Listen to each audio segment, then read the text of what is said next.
આસામના ગોગામુખ અને બેહાલીથી પ્રધાનમંત્રી નરેન્દ્ર મોદીનો હુંકાર. ઘૂસણખોરી અને તુષ્ટિકરણ મુદ્દે કોંગ્રેસ પર કર્યા પ્રહાર. બીજેપી એનડીએની જીતની હેટ્રિકનો કર્યો દાવો.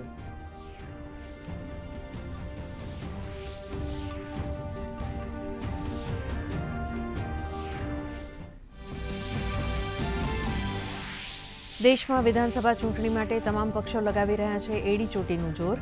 ભાજપ રાષ્ટ્રીય અધ્યક્ષ નીતિન નબીનનો કેરળમમાં પ્રચાર, તો પ્રિયંકા ગાંધીએ આસામમાં સંભાળ્યો મોરચો. ગૌરવ ગોગોઈનો પણ ઝંઝાવાતી પ્રચાર.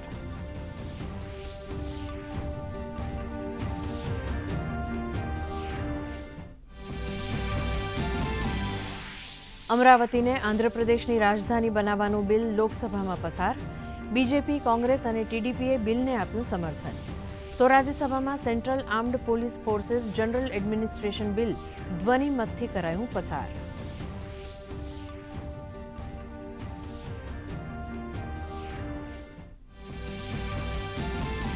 દેશમાં વસ્તી ગણતરી 2027ના પ્રથમ તબક્કાનો પ્રારંભ. રાષ્ટ્રપતિ, ઉપરાષ્ટ્રપતિ અને પ્રધાનમંત્રીએ સ્વગણતરીમાં લીધો ભાગ.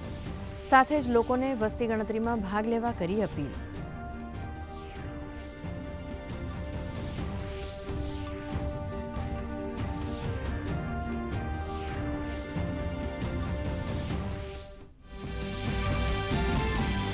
રાજ્યમાં સ્થાનિક સ્વરાજ્યની ચૂંટણીની જાહેરાત. 26મી એપ્રિલે ચૂંટણી અને 28મી એપ્રિલે મતગણતરી. 27% ઓબીસી અનામત સાથે પહેલીવાર સ્થાનિક સ્વરાજ્યની ચૂંટણી. 15 મહાનગરપાલિકા, 84 નગરપાલિકા, 34 જિલ્લા પંચાયત અને 260 તાલુકા પંચાયતની એક જ તબક્કામાં યોજાશે ચૂંટણી.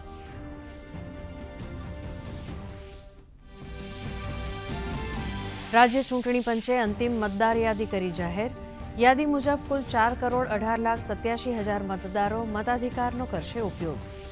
એસઆઈઆર પ્રક્રિયા દરમિયાન 5.60 લાખ મતદારો ઉમેરાયા, તો 68,12,711 નામો કરાયા કમી.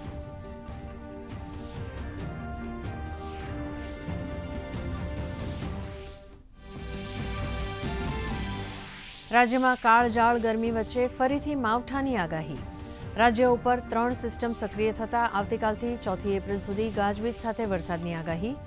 40 કિલોમીટર પ્રતિ કલાકની ઝડપે ફૂંકાશે પવન. મહત્તમ તાપમાનમાં 2 થી 3 ડિગ્રીનો થશે ઘટાડો.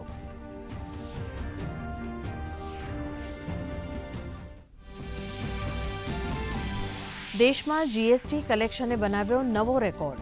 માર્ચ મહિનામાં જીએસટી કલેક્શન પહોંચ્યું ₹2 લાખ કરોડને પાર.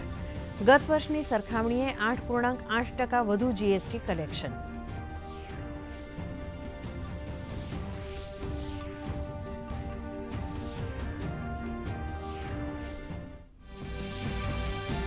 આઈપીએલની 5મી મેચમાં આજે લખનૌ સુપર જાયન્ટ્સ અને દિલ્હી કેપિટલ્સ વચ્ચે મુકાબલો.